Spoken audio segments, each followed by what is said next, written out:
Hello,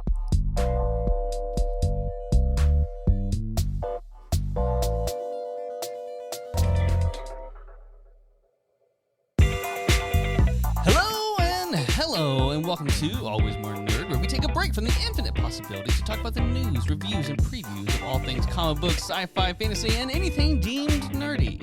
Today on the pod, we are talking about Dave Filoni's masterpiece, Ahsoka, Spider-Man news, Andor and Secret Invasion reviews, Aquaman, Loki, and so much more. But first, I am your host, Tim Lichty, and sitting next to me is the man that I have no intel for today, and that is Jordan. What's good? What's good? And the man joining us from the great state of Wisconsin, that is our friend Justin. Hello. I thought about the insult for Jordan when you said that, but it's been a while. Yeah. It's been a while, guys. We don't got time for insults today. We got to get into it. I still love Austin FC. Hey, I'll tell you what. Oh, speaking of, I'm going to L.A. next month, and I'm going to see a L.A. Galaxy game versus FC Dallas while I'm there, and so I'm excited about that. Nice. Love it.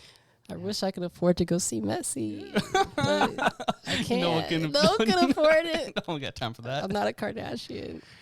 It's crazy, man. It's crazy how much, Bro, he's just, did you see when he went to L.A.? Leo DiCaprio was there, man. Yes, dude. I just love the way, he's just, easily getting these, goals, and it's just beautiful. It's everyone. It's amazing. Yeah. How's everyone doing, guys? It's been a minute. Good. Life is busy, but life is good. Same. Life is busy and going to be less busy, Yeah. but I'm still on a challenge to that. That's good. It's kind of good that we waited a little bit longer. We were supposed to record last month, if I'm not mistaken. However, because of the strike and because of everything that's going around, there hasn't been that much to talk about. So we've kind of waited a while. We are a little bit late, and this probably will be dropped in October, probably, or late September. We'll see how that works out. But either way, we do got some stuff to share. It's been a while, and I miss talking to you guys, and I miss talking about these nerdy things. So you guys ready to get into this? Absolutely. All right. Let's talk about some news. All right, guys, I got 3 little stories for you. The first one's a pretty nice little chill one, nothing crazy. Like I said, with all the strike and everything, there's not much to talk about because they're pretty much everything on hold. But let's talk about the son of Obi-Wan. Cool. The son of Obi-Wan. So, from an article from Nathan Braille at comicbook.com, Lucasfilm's highly anticipated Star Wars series centered on Ahsoka Tano was recently launched, as we will definitely talk about in a minute, and fans have so far adored it. Adored is a very understated word here. Yes. Rosario Dawson appears in Star Wars Ahsoka in an ensemble cast that includes Mary Elizabeth Winstead. And if you didn't know, Winstead is married to another Star Wars hero, Ewan McGregor, who is our man Obi-Wan Kenobi, the man himself. And they just recently actually had a child together. Oh, well, hello there. Jason. Nice. And so if you were wondering if their child was a Star Wars fan, Winstead did confirm it. She confirms that his favorite character may or may not surprise you. Any guesses before? I don't know if you guys read ahead, but any guesses? I haven't read ahead, but I'm going to guess. Obviously, it's going to be Grogu. I was going to say, yeah, because he's a baby. Yeah.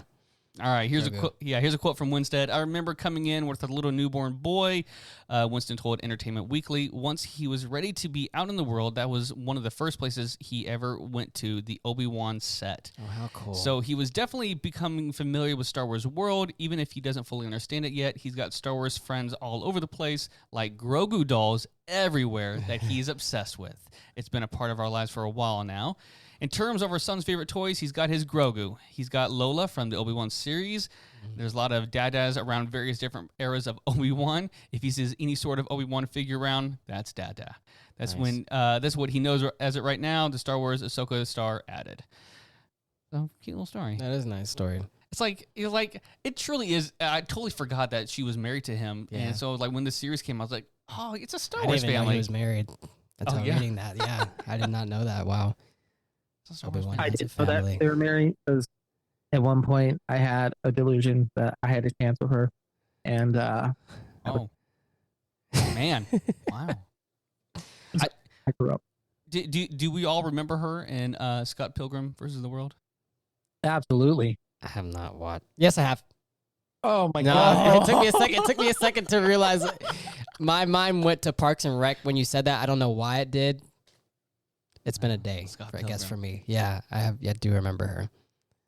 I had a mad crush on her when I was younger. I mean, she's still great, but she's still great. Yeah. Agreed. All right, let's move on, guys. A couple short news stories that I found that we can talk about. Star Wars Visions to continue the Ronin's story. Star Wars Visions, which, have you guys seen the second season yet? I have not watched the first season. Oh, well. It is. But I have finished Justin, news. Wait, no. I'm with you. But you finished Andor? No. Well, yeah, I finished Andor. I thought I told you guys. I told you guys that. No? No. Okay, this is news for the pod and for Tim. Well, that's good because we're talking about it later. Yeah. I finished that, and I also finished Clone Wars this past week. All right. Rebels? I'm on episode 14, season 1. Okay. All right. At least he's trying. He's trying. I'm trying. I want you to know that season 1 is the worst season. Yes. Yes. I'm getting through it. Yeah. I'm getting through it. You know, if you can watch it on like 1.5 times speed, you know. Right. Disney have that option. But they're quick. They're quick. They're like 23, 24 minutes. So they just, they go by. I watched the first 3 seasons in a week and a half leading up to Ahsoka. Yeah. I should have rewatched it. Yeah. Yeah. It's a great time. So, yeah. Wait, was that your first time watching it? No. I just say. Yeah. I haven't watched Visions. I'm getting there. All right. I also have not watched Visions, actually. At all? Oh, wow. I know, and it's a while just considering my love of anime and my love of Star Wars. But just with how busy I was with my last job at the beginning of the year. Understood. I haven't watched The Bad Batch yet either. But I'll forgive you on that one. It's okay. But I've been catching up on all my TV shows, so it's getting there. Good. Yeah. Good. All right. Well, here we go. Star Wars Visions, the highly anticipated second season of Disney Plus' successful animated Star Wars series, just came out. Star Wars Visions Season 2 debuted with an excellent Rotten Tomatoes score and was favorably appreciated by fans and reviewers alike. The series has spawned various comic book spinoffs, which I'm highly interested in, one of which was written by Peach Momoko. I don't know if I'm pronouncing that correctly. Looks right. And will be released later this year. It was also recently reported that another comic book set in the Star Wars Visions world will feature a well-known figure. The Ronin will return in a new comic series created by, I'm going to butcher this, Takashi Okazaki? That was actually pretty good. Am I close there? You probably know more than me here on anime, on Japanese culture here. That's pretty right. Okay, all right. This is according to StarWars.com. Star Wars Visions Takashi Ozaki, #1, will expand on Kamikaze Doga's story, focusing on the enigmatic Ronin. My God. The Ronin is such, this is quote, the Ronin is such a unique character, but one that still feels at home in the Star Wars galaxy. I agree. Danny Kazim revealed. He was one of the most fan-favorite introductions from the Disney Plus series, and now Takashi gets the chance to expand upon the history of the Ronin here. We're all blown away with the work he has been doing, and the issue is no exception. The action and intrigue all packed into this one shot is stunning. Yeah, that if you guys need to go watch at least that episode just to get you in. My goodness, it's beautiful. Like that's one thing the series has really got for it. Like every single piece, it's completely different, but it's just stunning in its visuals. I like that. Nice. So I'm gonna get there. We're gonna get there, Justin. Get there. Yeah. You guys still collecting comic books at all? Anyone else? I'm not doing floppies anymore just because I this closet right over here, if I were to open it, you'd be like, yeah, you need to stop buying comics. I lost some in the flood, and I still have, I mean, I think I'm down. I sold a bunch. I'm probably down to like 500 or so right now. But like yeah, it was getting over here. That's still about 300 more than me. Yeah. I was spending like $70, $80 at the point. It's insane how fast it goes. Yeah. I feel that. That's me with Funko Pops. Yeah, $5, no big deal. I Yeah. can do that real quick. This week and next week. Or it piles up real quick. Nah, I've pumped the brakes. Pumped the brakes on those. All right, guys. Let's spin our way away from Star Wars and talk about our guys Spider-Man. Spidey. Spider-Man Beyond the Universe team have made a silence pact on the sequel. We've talked about Spider-Man and the beauty that was across the Spider-Verse. I forgot the order there. So this is from Aaron Perrine at comicbook.com. Spider-Man Beyond the Spider-Verse's entire team has a silence pact around the Marvel movie. Game Radar's talked to the series composer Daniel Pemberton about the next, which, by the way, he does a great job, the next Spider-Verse movie, and his lips are sealed. Following that massive cliffhanger at the end of Spider-Man Across the Spider-Verse, the first question out of most people's mouth was, what is going to happen to Miles Morales? I mean, he's going to win, but it seems like some of the creative team might have an idea, but they're not letting the general public in on the secret. Pemberton explained how hard everyone has worked on the sequel. With that kind of accomplishment under their belts, some breathing room before... Let me try that again.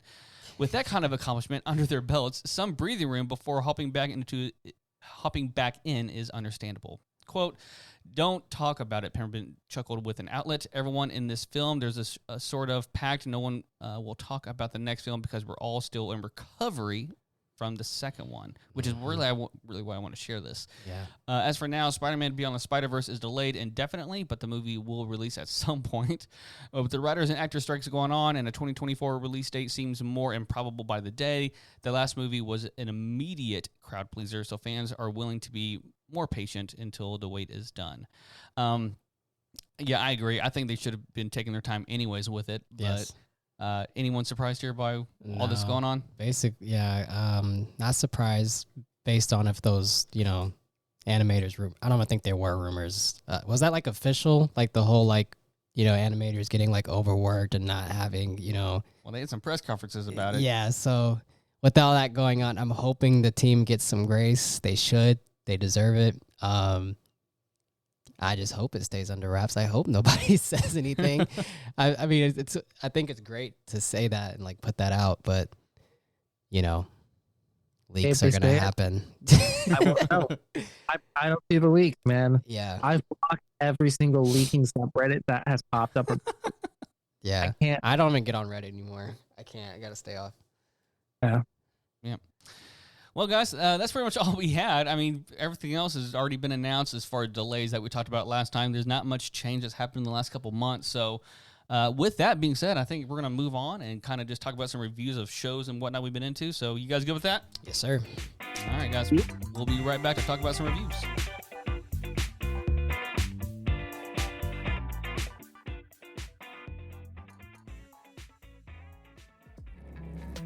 Thank you all for listening to our podcast. Be sure to subscribe and leave a rating on your favorite podcast platform and YouTube. And don't forget to follow us on Instagram, TikTok, and Facebook at AlwaysMorePod. If you'd like to ask us a question for us to answer on the pod, you can email us at alwaysmorepodcast@gmail.com, or you can call us on our Always More hotline and leave a voicemail question at 254-218-4042. You can also follow all of our social medias individually and as the Always More podcast. Thanks for listening. Let's get back to it.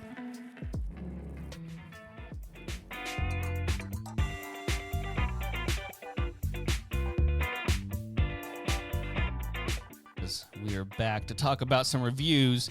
Like we mentioned earlier in the show, not much has come out between our last recording and now. And so we've only got 3 things to talk about today. And is there, there's nothing I'm missing here, right? We got Secret Invasion, we got Andor, and then I decided we have to talk about Ahsoka from where we've got so far. Yeah. But I'm not missing anything, right? I mean, there's been a spill of rumors, but I mean, it's not really that much fun to talk about. It's nothing that's like concrete. So I guess this is what I can't think of anything else. Yeah. Like no movies. No leaks. Blue Beetle happened, but I mean. Yeah, the last movie we had was The Flash, if I'm not mistaken. The Flash, yes, it was, yeah. And we talked about that. We did. Bad it was, yeah, I know. Yeah. All right, guys. Well, speaking of bad, let's talk about our first show, and that is Secret Invasion. Spoilers. Secret Invasion, guys. I think. Let's do our normal thing. Let's talk about general reactions. Like, what do we think about just it on a surface level entertainment value here? First episode, excellent, phenomenal. Yes. Last episode, I mean, I got some questions. I wish I was in the room. What we're doing, but yeah. It was definitely the most inconsistent, in my opinion, of all the Marvel. Yes. It seemed like it started really strong. Like there was a point, and at some point, some producer was like, wait. I got a great idea. Yeah. What if, I know you've got the good ending, but what if we do this? Wouldn't this be way cooler? And everyone in the room was like, yeah. And they just did it. Like that's Yes. what it feels like. Yes. We've all been on creative projects where we're like, yeah, we got this thing going. And then somebody who's higher up comes in and is like, no, we're going to do this thing and it's going to be great. Mhm. And it's The Yeah. guy, yeah. could have made lots of had good bones and, you know, Yeah. Yeah. Because I remember texting you guys like episode 2, and I was like, guys, I'm really enjoying this show. I know. Like I was like, I remember texting. I was like, I'm so happy about. I'm loving the direction. I didn't think I texted you guys about the show after those first 2 episodes. Like, I was loving like the PTSD, you know, like yeah. how much that affected Fury. Like all of those, none of the plot points were bad in my opinion. Right. Yeah. Yeah. Execution of things was bad. The direction of some stuff was bad. Yeah. Also, I mean, I'm kind of muddling our bullet points here, but whatever. Well, let's talk about detailed thoughts. All right, let's get into it. Detailed thoughts, but like the writer and his statements about Rhodey and how long Rhodey was a scroll and all that fun. Yes. Yeah, I don't like that. I actually kind of ignored it because even like the stuff he said versus stuff that we saw on screen doesn't even line up. Right. Because if we jump back, because he's talking about like since like before Endgame, but I'm like, we see him not being able to walk without his Mm-hmm. exo thing going on in Endgame, and Infinity War, right? Wait, no, Infinity War in Endgame, yeah. And when we see him later on, I think starting with Falcon and Winter Soldier is when he's first time we see him like actually walking Mm-hmm. in the. But when he comes out of that whole little scroll chamber, his legs ain't working. Yeah. So, I mean, they dropped some visual clues, but I'm like, yeah, so that doesn't really line up. And also, I don't think that they would do that. The writer can say whatever he wants, but Right. I don't think I would drop that. Yeah. Feige's on some damage control right now. Right. Mhm. Yeah. I feel like they try to make these like, granted, they try to make these really big, cool, Yeah. you know, like moves to try to spark things, and it was one of those things that I just don't think was well thought out. Yes. Like they try really hard to make some big moves. Speaking of, what did we think about Hill's death? I Go ahead. Yeah. Jordan, you go. I mean, I don't know. How did it happen? Like, I don't remember. Like, I'm trying to actually remember. It was, what's his face pretending to be her, Rabbit. right? Yeah, pretend to be Fury. Yeah. Yeah. I think it sucked. Sucked for Just her, sucked- like especially. Sucked for her, especially. And it was just a sucky way to just like she's gone. Like, there's no, I think it just sucked. That's my personal opinion. That's all I got. I liked the way she died because it was just a very simple death in a way. Like, Yeah. Mm-hmm. just got killed in the field by the bad guy, just kind of highlighting the fact like, oh, yo, she's only human. Right. When we're in a world with all these superpowered individuals and, Yeah. death is, a suggestion for most superheroes. So it's like, oh, but you're a regular person. Right. Yes. And died and it sucked. Like, it wasn't a heroic death. It was a death when it sucked. Yes, I Yeah. feel that. We haven't gotten that really. Like the death of every time a main character dies, significance usually Yes. He's Yeah. die because things went bad. Yeah, and there's always like an asterisk to it too if someone dies. Like, is he really dead though? Like, That's is he what, dead? yeah, that's what kind I of was thing? thinking at first. And with Hill, it's like, Nah, nah, she's she's gone. And I think that kind of, and I guess like on the other side of things, it kind of like, well, at least the direction I thought the show was go. I think it kind of did. It kind of, once she died, I was like, okay, and then they're kind of just putting out nobody's safe, like Yeah. in this show to survive. Like, we'll get more to the finales and whatnot, but like, when, I can't remember her name, Talos' daughter. Yeah, Mhm. So those things, but yeah. Well, what do we think about her character and what's her name performance? Is she the most powerful character in the MCU now or no? I mean, No, That's my question. And Okay. then, and this is another. And that hold on. Will we ever see her again, or she's just will she show up in Marvels? Will she show up yeah, you know, she's just gonna be hidden now, or is she? Secret She Wars. answer the question? Just is she the most powerful MCU character? I'm gonna first of all just say that is I feel like the most complicated Yep. decision. We're not gonna say it's stupid because I don't know how it's gonna play out. Yeah. But at first glance, you're like, why did we do this? Yeah. Mhm. Decision that Marvel has made in the MCU. Like, there have been things that didn't pan out well. There have been drop plots because of real life reasons. Mm-hmm. This one, so I actually laughed out loud when it happened. I was like, "Yo, what?" Wait, is this real? okay. The thing that got me was the big arm thing. I was like, oh my god. Yes, yes. I was like, yeah. But here's the thing: I love Emilia Clarke though. Like, yeah. yeah. I love more of her. I feel like if they were to bring her back, they would probably do something like to like show like, oh, she's not as powerful as the abilities that she's copying, or Mm-hmm. powers have faded, or something like that. Yeah, maybe. Because Captain Marvel's like a really big deal in terms of her power level. Like, Mhm. you know, her first movie reminded me a lot of the first Thor movie, where it's like you have this ultra powerful character, so we're going to keep him depowered for the majority of the movie because we don't really know how to deal with that magnitude of power. Mm-hmm. It's the Superman problem. Right. Yeah. Yeah.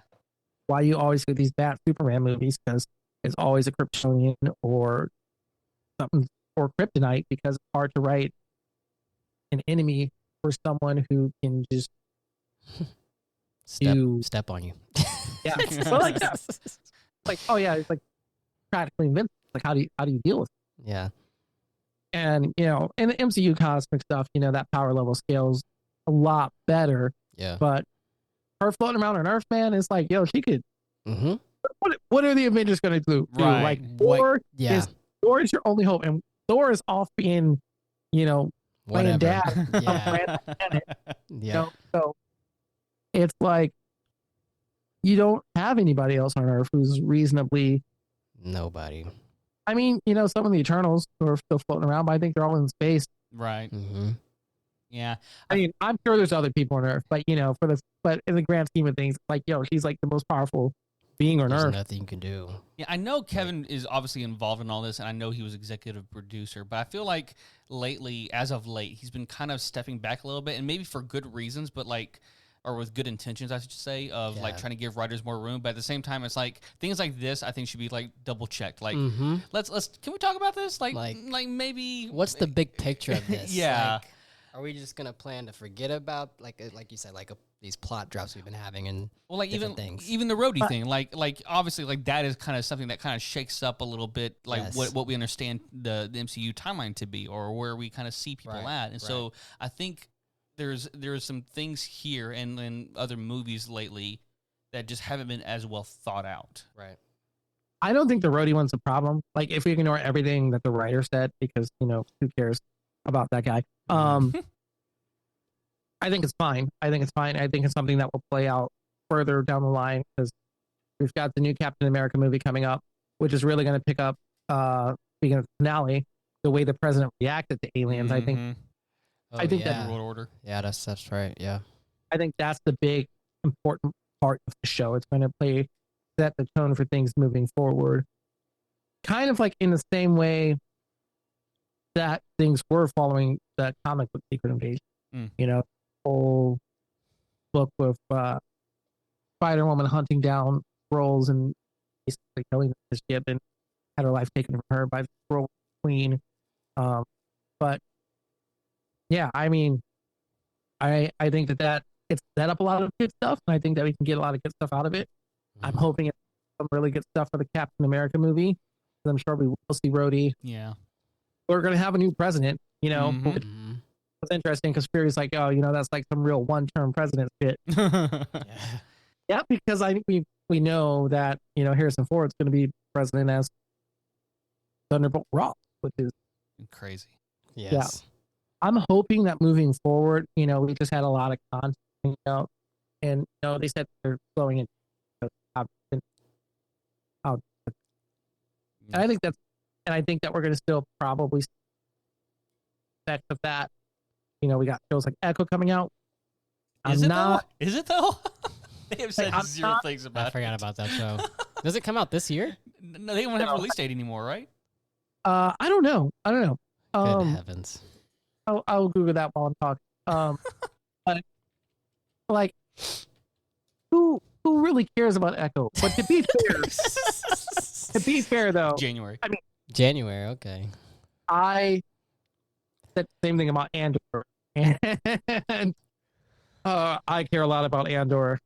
I mean, I went into Andor with expectations being at like 3, and Andor came out of the gate 10 out of 10, whole way through for me.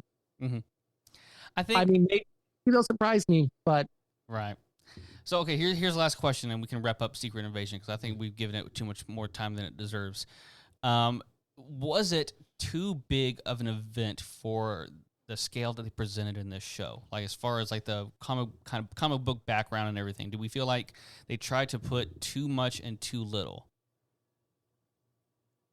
no, because I mean, I felt very much like in the same scale how they scaled so far. You know, it's like the MCU just isn't big enough for that kind of scale. I agree.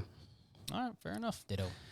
Last little thing here, predictions. Do we see this thing? You kind of touch a little bit on it, Justin, but do we feel like we're going to see a lot of ramifications in the future movies? I guess maybe would we see it in anything else other than New World? Anywhere, other shows, other movies?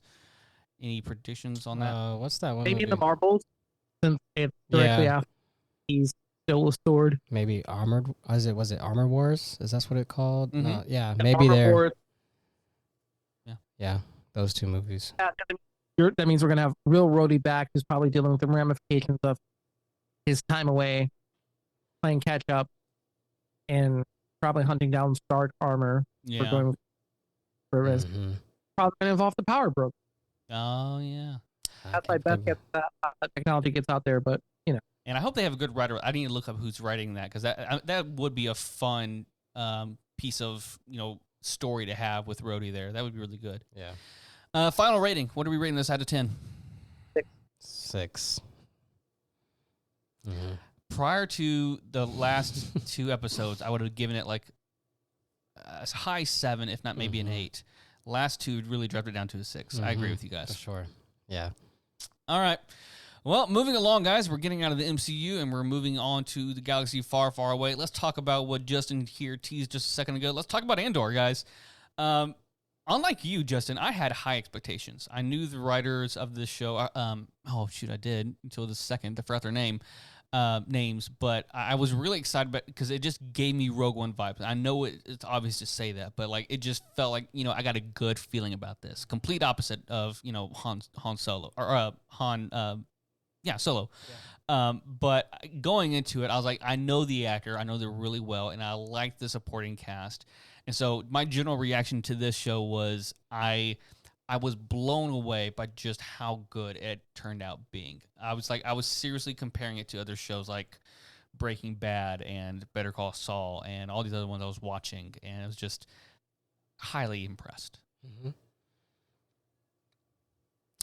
For me, it took me a while to watch this show, as you guys know. But yeah, a little bit. My expectations were already they were low, lower than Justin's. But I did grow, especially towards the end, to watch and enjoy the last couple episodes. And not my favorite as much as you guys love it, because it's just not my. It was a slow burning show, and that's not my niche. But I did enjoy it overall. Got any general thoughts, Justin? flawless show. I mean, honestly, I won't go that far, but I mean, I really enjoy the way it shows the rebellion. Being these like black and white. These are the good guys. These are the bad guys kind of deal, and turns into a much more like nuanced thing. Doing that for good reason, but also looking at people and because everything's always focused on your heroes and whatever, but it's like Andor really shows you the people, the oppressive effect that the Empire has. Yeah. I think that that's really, I mean, great, honestly, like, just to really see that. And like, I think it's like episode 3 when they're like walking on that planet and the TIE fighters come flying. Like, how we're just like, oh, whatever, it's TIE fighters. But they're like, oh, shit, it's TIE fighters. Yeah. Like, oh, yeah, you're just normal people just trying to live, and TIE fighters can just end your existence. Yeah. Where it changed them from being like, oh, guiltless cannon fodder to this horrible, horrible, destructive tool of oppression. Yeah. I really. Yeah, and I'll go ahead and start going to the more fine details here. I really appreciated how, like, obviously it's still PG-13, it's still appropriate for Disney Plus, but I was impressed with how dark they made the themes and how dark they made the actions. Yes. My favorite, I think one of my favorite scenes in the whole show was Stellan Skarsgård's performance in that scene where he's giving the monologue about, you know, what have I done for this cause, and Luthen's character, he goes into this great detail about what he has had to become in order for the rebellion to last, which is great because, you know, in the original trilogy, like, it's good and bad. There's black and white, and there's some dynamics here and there that are kind of mixed, but like, as far as you know, it's good guys, bad guys. You got the rebellion, you got the empire, but in war, it's never that easy. It's never that clean. And so I really did love this dynamic about it of there is a gray area that people live in and they have to ready themselves up with and ultimately destroy their own humanity for. And so that was truly, I love that. And then almost on the complete opposite, you have a character who's supposed to be evil, and that was Cyril Karn, the kind of quirky guy from the beginning. And I love just how, like, just get to see him in his place with his mom. Like, what is this? Like, what are we watching right now? He's having dinner with his mom, and she's complaining about his, like, performance and stuff. Yeah. And so I just truly love this is not the Star Wars I know, but the Star Wars I definitely needed. I agree. Yeah, that's a good statement. I will say, my sister didn't want to watch it. She wasn't interested. And I showed her that monologue, and she was like, I was like, all right, cool. Yep, we're going to just add. Yeah. Any other detailed thoughts or nitpicks or anything? Not for me. No. My Papa's like basically giving her child up to be like, I know. Yo, you're just like giving up on your child. You're like, F you. Greater good. Don't care. Good luck. Yeah. I love you, but maybe not really. Yeah. Well, it's just, again, it's just another layer of that. Just another layer of like. Well, and I guess even they kind of touch on this in The Last Jedi when you had Finn and them on that ship with Bianco del Toro's character. What is his name? But he was showing them how, like, it was the good guys and the bad guys buying these ships, and it's like this war. You think it's clean, you think there's simple truths here, but it's so much more complex than that. And so I am really hoping that we get a lot more of that in season 2. A lot more of. Maybe the rebellion was doomed to fail, or maybe you know this republic that comes out of this is not as simple as we want. And I hope Dave Filoni kind of touches on that in future projects as well. Of like, there could be a hubris again, just like the Jedi had. Yeah. I mean, that's kind of how the First Order comes back, right? Yeah. All right. Well, I guess final rating for Andor. 8 out of 10. Yeah, like a 9.5. It was just beautiful. Yeah. I can't complain. All right, guys. That being said, let's move on to the show that is not yet done, but we're reviewing it because we got to. We can't not talk about it. Have to. Let's talk about Ahsoka, guys. Yes. Let's talk about Dave Filoni. Let's talk about just everything. Let's pause episode 5 for a second and just talk about everything prior to this. How are you guys feeling? How are you guys feeling about the tone, about the speed of everything? I felt in that first episode, it was a lot of fun. The second and third was like, oh, here we go. We got the pace going on here. But I was still drawn to it, and I was still not bored. Agreed. My only complaint is that, you know, I want. Yeah. It's going by fast. I want 26 episodes. That's a full That's right. I'm like, give me yeah. like 26 episodes of this quality. Yeah, like, literally. There's absolutely no way. He just can't keep it up. It is remarkable to see how, and I think this may be a problem with some of the MCU, and I don't want to point fingers or blame everyone, but there's a passion that comes with what we're seeing here. There is a, this is Dave Filoni's baby. This is his heart. He's taking second thoughts. He's thinking about it 3 times. He's thinking about what would Lucas do. He's having all these kind of thoughts, and to see the kind of care you're getting with this show, you see all the respect that you see for Clone Wars and the respect that you get from Rebels. And I love this not new, but a different insight with Sabine, who I really love as a character.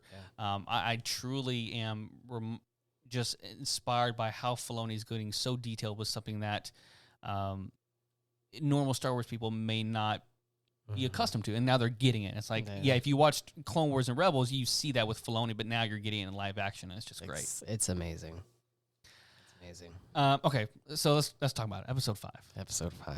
We have this masterpiece, and if you've watched Clone Wars, if you've watched Rebels, you see all these nice little drops of glory here and there. But just let's talk about what we witnessed here. I think what Filoni did really well with here was showing.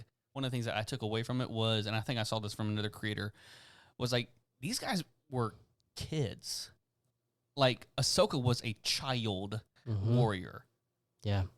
Like, child soldier, this is, Like Anakin, like, if I remember, like we were talking before, like, if I remember correctly, the dude was like 1920 by the time Order 66 happened.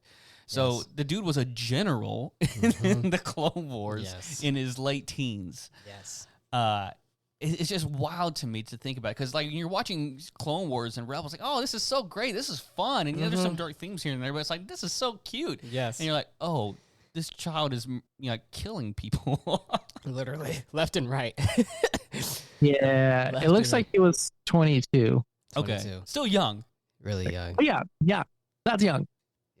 yeah, and then Ahsoka too, like, and that's what I think one of the great lines in that episode was. It's just like, Anakin was trained up in a time of quote unquote peace. Ahsoka had to be the warrior, and man, that's why I think Ahsoka, only second to Obi-Wan in my book, is truly one of the best Star Wars characters around, because you see her dynamic with the Jedi Order and Clone Wars, and you see how she treats other Force users and Rebels, and just this now almost Gandalf the White character that we have in this episode. I think what this episode showed us was just how much respect Filoni has for the subject matter and how seriously fun he treats it. Yes. He definitely, I feel like there's definitely a lot of like Arthurian vibes going on, like he loves his like allegories and illusions. Like, we've got Skull and Hati, the Force Wolves, Balin Skull and Din Hati. We got a witch named Morgan. We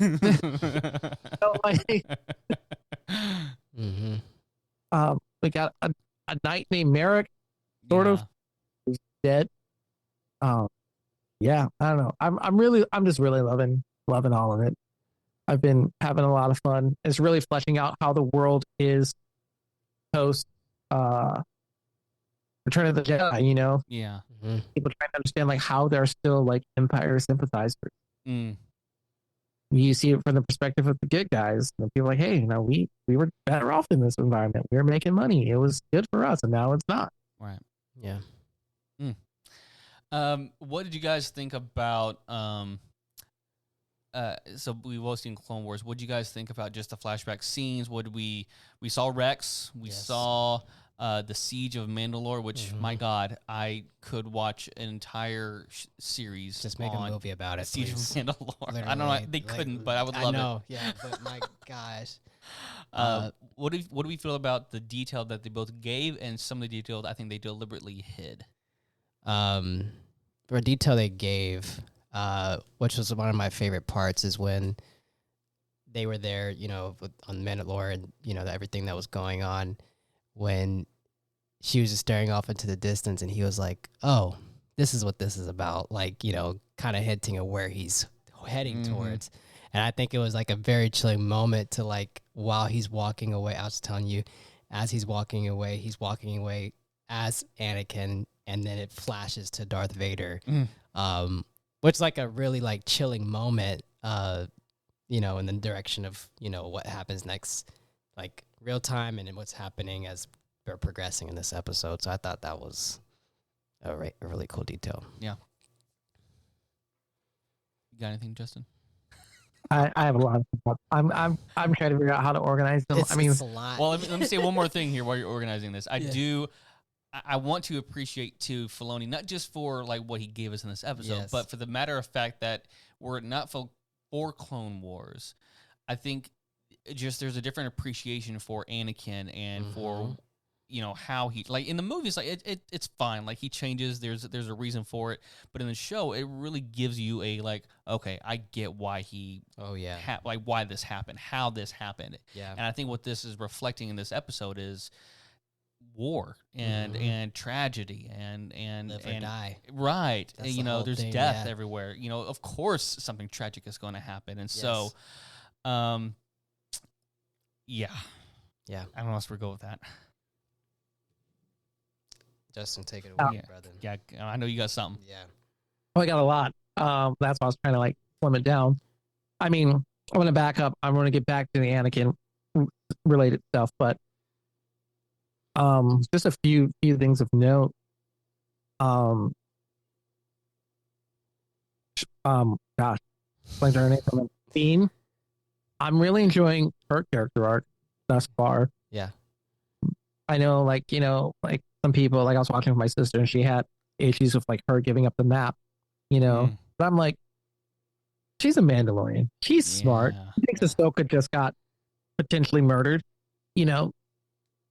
It's like, oh, hey, I'm going to not take the option that is not me dying immediately and live to fight another day, and maybe take the option that's gonna let me potentially win down the road. You know, I think that there's like a lot of wisdom in the short-term surrender. But I'm really liking how she's been very conflicted over Ezra, because it's like her whole family is basically dead at this point. Ezra's the only family she has left. I don't think we know what happened to her family. I'm assuming they died in the Siege of Mandalore or something similar, because they're still alive at the end of Rebels, right? Yeah, but yeah, it's kind of like up in the air because it's a lot of gray matter because you're not really sure, but it kind of leads to that assumption. Well, yeah, I mean, like at least before the time at the end. Yeah. And you know, there's a lot that happens, and they weren't on Mandalore proper, so I don't really know what happened to them, but it's heavily implied that they're gone. So yeah, seeing that hope, and like it's that whole thing, everything is like based on hope, and I'm really enjoying like the dichotomy between how Ahsoka was pre Anakin experience, and post Anakin experience. Definitely, like you said, a Gandalf thing. Like you die and you come back.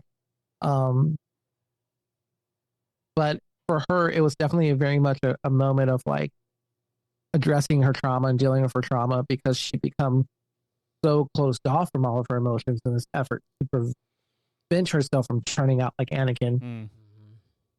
Whereas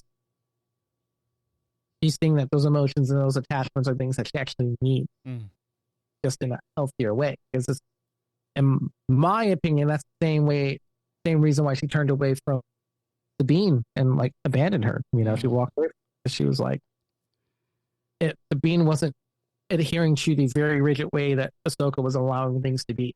Yeah. But Sabine's a Mandalorian. She's gonna do Mandalorian shit. Which it is interesting that they're like training her, you know, with her aptitude for the Force being pretty abysmal. Right. It is interesting. But it is a callback to, you know, what Lucas had said before, about how, you know, anyone can use the Force. It's a matter of both talent and training, you know. So, I mean, it's like, how effective is she going to be? Maybe not. But, I mean, she's also a Mandalorian with Beskar armor, wielding a lightsaber. I would still be a little concerned if I was to get into a conflict with a regular Mandalorian. And we've seen her with the Darksaber in the past, so we know that she can at least hold her own Right. with a blade as well. So, yeah. But about the Anakin stuff, the really important stuff. First of all, let me just say, well, actually, let me give the thing I hated the most. When he showed up at the end of episode 4, I was like, what in the uncanny valley is this face? Yeah. The weird aging they did for him initially. Yeah, that wasn't it. Like his face just didn't have enough lines. It was like, no, super smooth. Yeah, it was too smooth. Yeah. I was he got rid of the wrinkles, but got rid of some of the natural natural lines that are in people's faces. But other than that, I really actually like how well they did. Even just the different hairstyles. You go back and look at him early on in the Clone Wars, later on in the Clone Wars, and then him in what we assume is the World Between Worlds. I really like that. I also really like how different he carried himself in each era. Yeah. Where he's pretending to be this young Anakin, he's pretending to be this less young Anakin, and then he's present Anakin, Vader, whatever. Yeah. Which I have a lot of thoughts about that, because a lot of people are like, oh, you know, like you think like Anakin killed the Emperor, he's redeemed himself, he's become good, Alice, except for the part where he was a literal space Nazi and killed probably hundreds of thousands of Nazis. I mean, he didn't fire the Death Star. Like, he was complicit, you know, in the destruction of Alderaan. He tortured his own child. To be fair, he didn't know that she was his child, but still, you know, not a good dude. Like that's what we're seeing. It's like Vader, not a good dude, and all of that is still in him. You know, it's you're not this like paragon of light side Jedi. Yeah. But I also don't subscribe to the whole idea like, oh, he's both equal light and dark, so it's balanced. Like, no, that's stupid. But I really enjoyed like how he confronted Ahsoka, like how he interacted with her, just how Hayden like carried himself differently in the different scenes and combat. He still did the same lightsaber move, man. From episode 3. Yes. Well, let me pick your brain there on that, because you brought up a good point here. Is post, you know, Return of the Jedi, he's in his last moments. He has, you know, basically tried to, you know, right his wrongs. In this World Between Worlds scenario that we're getting him here, we're assuming that this is him, his consciousness, right? Like this is him that we're seeing here. Is he a fresh new start? Not like a fresh, like he erases everything that he's done, but he is now chosen to be a quote unquote good guy in this afterlife, whatever we're calling this? Is he someone to be trusted in this you know, World Between Worlds? Is it someone that we can not you know, adore or anything, but is it someone that we can, you know, have a positive light on? That's a very good question. I would say so, because when what he did save Luke was he gave him, and he acted on the level of his love for his son rather than everything else, was this fear and anger, you know, the whole dark side shenanigans. And Ahsoka's another person who he really deeply loved and cared for. Yeah. You know, when he shows up immediately, he's like, hey, Snip, like, yo, like, that's not like, you know, that's him being endearing. Yeah. Yeah. And so I think like no matter what, it's like it's a little bit more gray, you know, like it's not like this binary of like light side, dark side. He's like, you're a person I care about. I want to finish her training, so to speak, you know, and set her up to move forward. He doesn't want her to be held on and burdened. And actually, you know, because a lot of people talk about like how, because, you know, we're kind of mirroring a lot of stuff from the old Heir to the Empire book that came out starting in like 91. One of the things that happened in that era was Vader had appeared to Leia, but not to Luke. And Luke had some issues with it, and later theorized that like it was because he had closure and Leia did, or something like that. It's a little fuzzy. I read this like 20 years ago. You know? But it's kind of the same thing. It's like Ahsoka's kind of fitting that spot where it's like she doesn't have closure. You know, she's got these struggles, this anger, this resentment, this fear, mostly fear of becoming like Anakin, fear of losing things she cares about, you know, fear of a loss of control. And, you know, that's actually sending her down that path because that's the same thing that got Anakin was fear. It was fear. It was fear of losing Padme, you know, all the other stuff. But yeah, I don't know. I really enjoy it. I think we will see him again. Yeah, I agree. Yeah, I hope we see him again. Yeah, I also think that this really changed the perspective of a lot of people. Or when Lucas had done the special editions of Return of the Jedi and like changed it to Anakin instead of whatever his name was. I'm forgetting his name. Who played Anakin? Yeah, I know what you're talking about. I don't remember his name, but yeah. Well, like now it's like, oh, this actually makes sense because now you're seeing Anakin as Anakin, Right? Not some random old dude with hair. Well, it makes sense. Like it wasn't the age thing. It's the reason why Obi-Wan wasn't changed to Ewan McGregor. It had nothing to do with age. It's who he was. When was he last good, or somewhat of that resemblance? Yeah. I mean, when did Anakin last have most of his limbs? That's low. And I'm just saying, if I had a choice, be like, man, the last time I remember looking like a real human was this. Yeah. How can it appear? Facts. And Obi-Wan turned him into Torso Boy and set him on fire. Yeah. Yeah. What are you going to do? Sebastian Shaw. That's who it was. Yep. Sebastian Shaw. Yeah. All right. Yeah. Any prediction? Ooh, I'm trying to word again. Predictions on where we're going with this. I think I was actually really surprised that we didn't get like a one face like scene of Thrawn at the very end. Yeah. But like Justin said, we only got 3 more episodes, so they're going to next episode for sure. Do we know that Dave Filoni's working on a movie that's going to kind of collide all of the Mandoverse, as we're calling it? Yeah. Here's a question. Do we see there being a season 2? And if so, what kind of ending are we going to have in this show? I don't know. And I'm so happy with that. The fact that I have no idea where things are going. Yeah. There's no like clear picture, like if it's going to be just like an ending Thrawn and, you know, that's we're just going to be cool with that, or if it's just going to set up the next movie. I mean, not next movie, but it's got to set up something at this point. Like, no way they're going to just be like, hey, here's Thrawn for 2.5 episodes. He's off the board, you know, like, because. But could they though? Could you imagine though? Like, how would they wrap that up? Like, it would just be like, it would have to be like some Snoke nonsense. Like, well, right. Whoop. Yeah. But hey, to be fair, I loved that. I thought that was great, and it set up a really good third movie that just never happened. But we were not complaining about that trilogy. No, do not.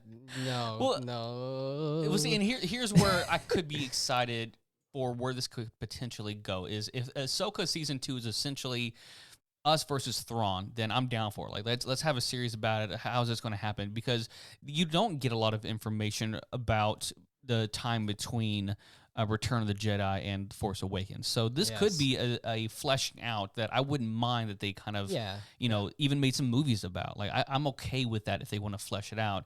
I think we could get more resolve as to why Ahsoka wasn't there in this last trilogy part. Like, does she die? Is she somewhere else? Is she stuck in this place? Yeah. You know, I think what are you making that face for?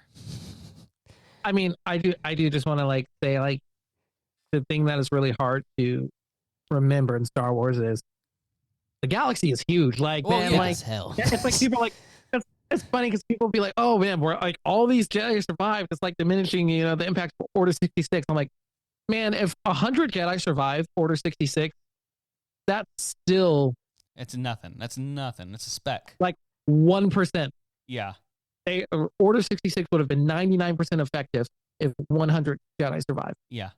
Like that's not like it's not a significant number given the size of the order, the size of the galaxy. So it's very well possible that she could have just been off doing her own thing because it's the same thing. Like, oh, where was Ahsoka during this, or where was you know this person? And I'm like, on another planet. I don't know where what's Yeah. happening. Like the galaxy is huge. Like There's- everyone's like act like it's like, oh, you're in America and you're in Canada. It's like, no, Facts. they're Like there's social media to keep up with everything that's going on. Like no, communication is as effective yeah, as our have real life as being like Yeah. yes, they can get across greater distances and during hyperspace travel, but don't get me started on the physics implications of that. But it's like it's not like this wide knowledge of what is happening Yeah. on all the planets at once because there are thousands. Right. Well, And if you look at the galaxy map, very much you cut it down the center, mostly everything occurs on the eastern side of how the galaxy is laid out. yeah, that's a good point. Very uncharted. So it's like someone could be hanging out on a planet out there and just being like, yeah, I'm off Yeah. living on my farm. And not to dig too much further into this because we got to move on, but I would honestly like this, even this whole big Thrawn, big bad guy thing, like this would be an exciting time because you got like what 20 years between Return of the Jedi and Force Awakens, like give or take. yeah.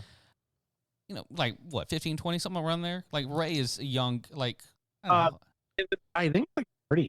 Yeah, so you got some time to play with here, and so I wouldn't mind if the future of Star Wars was this for a Filling while. in the Like, blanks, yeah. like don't make it about the Skywalkers, don't make it about all that. But like they have set up a good foundation here for us to explore the Mando, like truly Mandalore culture, and let that be a center focus for a while. Sabine, like honestly, that could be a whole thing. I could see that going far. Yeah, I agree. Just don't make anything stupid again. Yeah, I'm hoping that they will stop reacting to random internet pressure and keep trying to make like that's the whole reason why Rise of Skywalker was what it was. But I still maintain that The Last Jedi was a great movie and that the middle movie of a trilogy is ultimately judged by how the trilogy. Yeah. I think if they would have treated the whole trilogy as The Last Jedi, I think it would have been a fantastic trilogy. Yeah. I think it would have been truly groundbreaking. But we got what we got. We got what we got. And you know what? At the end of the day, still Star Wars. Hey, and Star Wars. This is true. It's This is true. Champagne problems, right? That's Right. why we're here. Like pizza is bad. It's still pizza. Facts. I remember seeing that Force Awakens trailer for the first time. Like, Oh, man, yeah. this is great. This is great. This is great. Yeah. Little do we know. That's fine. It's not have Kevin Feige making a long-term plan. Right. Facts. All right, guys. On that note, let's end this segment. We're talking about our reviews, but don't go anywhere. We'll be right back to talk about some previews and predictions.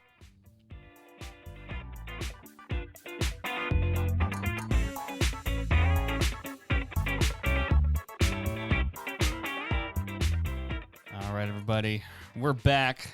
As Jordan so eloquently noted, we spent about 20 minutes talking about one episode of Ahsoka Yes. here. So let's wrap this up quickly here. Let's talk about some trailers that we watched, some new things that are right around the corner. Starting off with the show that I believe is coming out first in all this is Loki Season 2, right around the corner. We got ourselves a... Guys, I rewatched it again today twice, and I'm like, okay, I didn't realize how excited I was about it until I watched it again. I don't have a lot of detailed thoughts that I want to give. I'm just ready for it. Yeah. And I like, it's Loki. So it's kind of just going to be, you could kind of tell it's just going to be all over the place, especially with, it seems like Loki's dealing with some time travel issues. I don't know if that's like his past self showing up and his Right. future self showing up. I think as you kind of see the dynamic in the trailer, but that ending of Ant-Man, teasing the whole what is his version, this version of Kang? Victor. Is it Victor? No. Somebody Google it. Anyways. I didn't see the trailer. I am so lost. This was Ant-Man. I'm talking about the Ant-Man credit scene. Ant-Man? Oh, Yeah. The The Kings of Conqueror? Yeah. Or not the Conqueror. We had Mortis. We had. That's it. Yeah, it was with Morbius and Loki showing up, and they were like, "Oh, that's him. That's him." Can't remember. The right Morbius, not Mobius. Yes. Morbius? Mobius. Mobius, not Morbius. Yes. Nah. Yes. Nope. No, but the trailer, it just seems like it's kind of all over the place, but not giving away a ton. I'm excited. They came out with a new trailer, but I didn't watch it. Marvel's been about their trailers lately, not being. Yeah. Yeah, I think I'm really excited about Jonathan Majors. I'm excited to see him fleshed out in a series. We didn't really get that obviously with the first season, and with Ant-Man, it's kind of lackluster. And so with this, I'm excited to see Jonathan Majors stretch out his acting and see what he does in this show. And then also, let's talk about our guy. I'm gonna pronounce this wrong again. Ke-Huy Quan, the guy who played what's his name? I don't know, but it's in everything. Indiana Jones. Short Round. Yeah. And Everything Everywhere All at Once. No? I know. Oh, I know. you I don't know. Yeah, I know. Justin, nothing here? No? You haven't seen Everything Everywhere All at Once? No, I haven't seen it. Well, there's I'm our mad at- first sin. There's our first assault here. Oh Wow. my God, man. Wow. Get cultured, bro. Wow. It's not Now I'm streaming no. for free. You know, Now I know what only- to insult I can you only with. rent. I can only rent so many movies, man. Bro, let me get you access to my server, okay? You can watch all the movies you want. Yeah. What is that even on HBO? Oh, wait, actually, it's on Paramount Plus. There you go. Oh. Watch it. We got it. Jeez. So anyways, but regarding what you were saying about time travel, you guys ever watch Edge of Tomorrow? No. Tom Cruise, he gets there's this alien invasion. That came out like 2009. It's an older movie, right? 2010s, I think. I don't know. Okay, yeah, I think I remember. I think I remember. It's based off of a Japanese light novel called All You Need Is Kill. Yeah. And so he gets these aliens can time travel, but not in the way you think. They can basically go back in time and relive moments, and that's how they dominate. Is if they make a mistake and they get killed, then they get to relive it over again. So every time they get killed, they just restart for the day prior. And so Tom Cruise's character basically, he somehow gets his blood mixed up with the alien blood, and he's able to, every time he dies, go back 24 hours. And that's kind of the vibes I got in this trailer, is where it seems like he's re-encountering himself in different situations and in different times. And so I don't know if it's the same thing or not, but that's the vibes I got I from like it. that. That's pretty dope. So, I didn't catch that. yeah. Anything else about this, guys? Is his name Victor Timely? Say what? Am I? I'm trying to think of Jonathan, the version of Kang, this version of Kang from the 1800s. I can't remember his name. I feel like it's Victor Timely. I don't know why that's coming out. I don't know. No, that wouldn't be surprising because Timely Comic. You are correct. It is Victor Timely. Yeah. There it is. Yeah, Good Timely job. Comic, but Marvel was before it was Marvel. And yeah, that's a whole thing because he takes over. I know, I don't know what comic, but he takes over a whole town, and that's how he starts his whole. Well, this version at least starts his own, conquering. Yeah. Yeah. Miss Minutes is back. She's back. She's back. All right. Any thoughts about it? Moving on. McDonald's. Sylvie's working at McDonald's. Yeah. All right. Let's talk about the Marvels. Justin doesn't know. I'm like, what? Justin's confused. I forgot the trailer came out, and when I was watching my trailers in preparation for this, I totally forgot about Loki. Yeah, that's all good. Let's talk about the Marvels, guys. Danvers is back. We got the whole crew here. I'm going to dive into it. Is Danvers wielding the Power Stone and a Warhammer in this trailer? Anyone catch that? No. It No. looks like it. It looks. I've watched it slow down.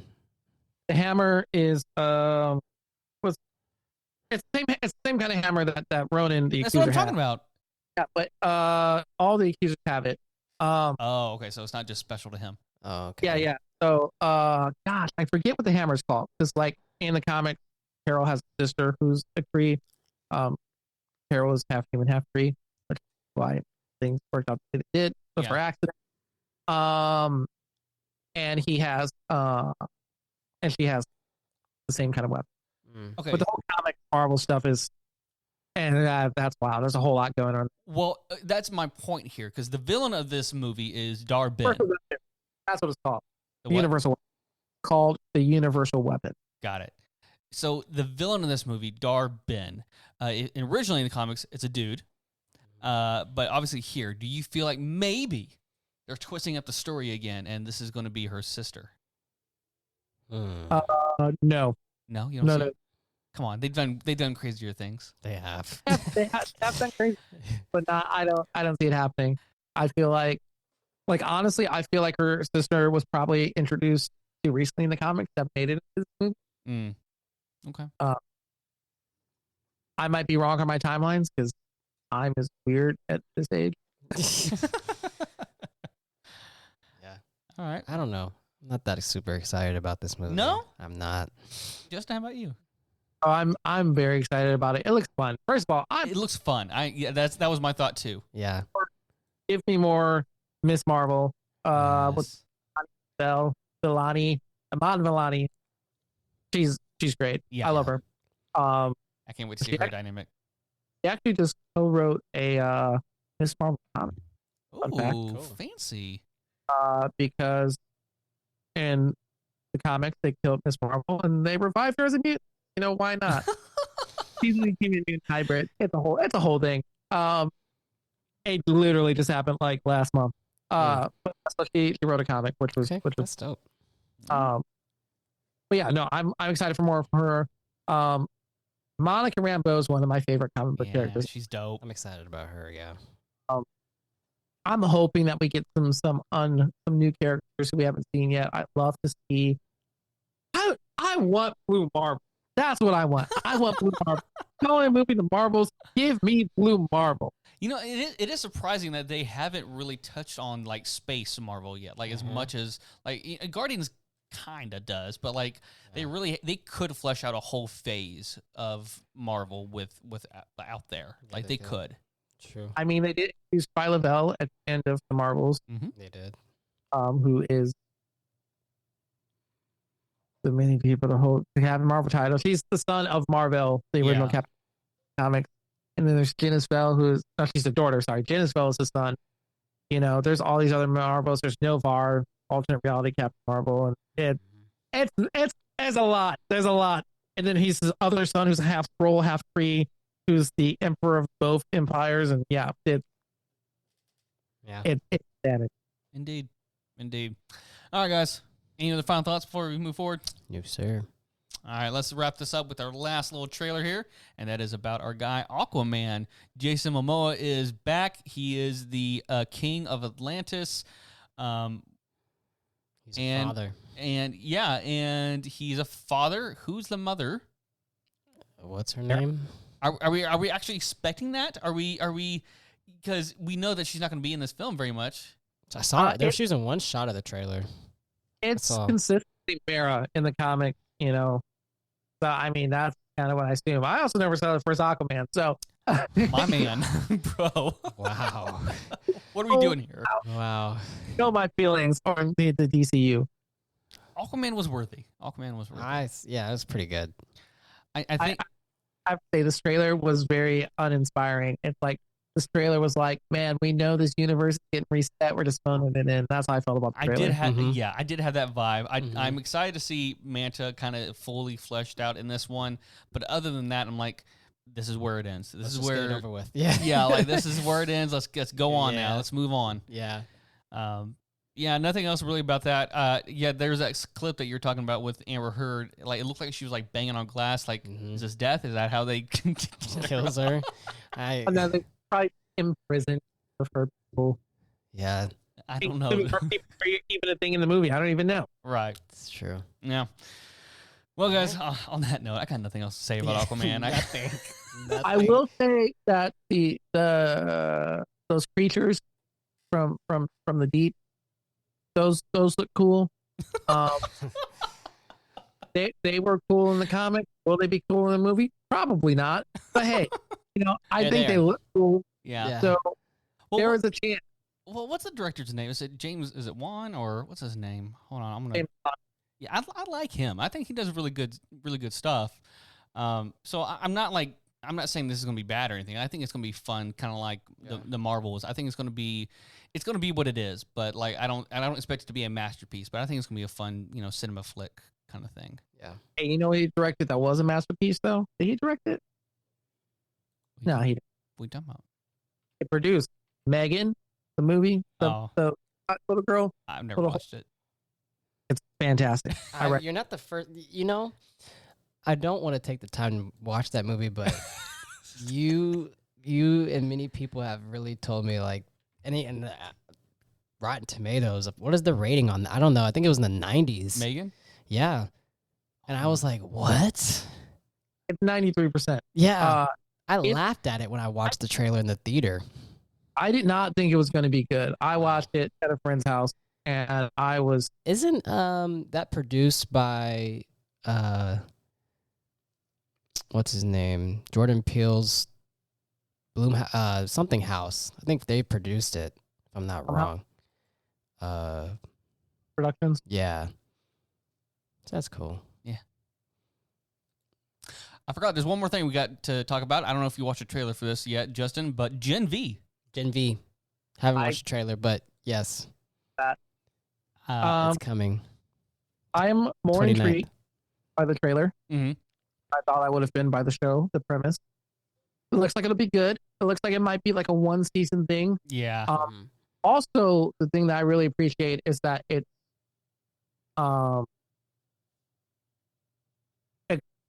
occurring at the same point in time. Because you see what's her face Mm-hmm. president. I thought it was going to be like a prequel kind of thing. It's like, oh no, this is parallel. It can do some more world building.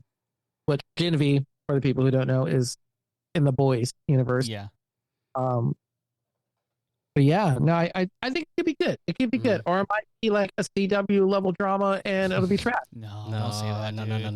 Don't speak that evil. no. Hey, I'm not believing that evil, but I have to acknowledge the possibility. I'm gonna give more faith into those writers than you're giving them right now. No, I'm not saying I expect that. But it's not a non-zero possibility.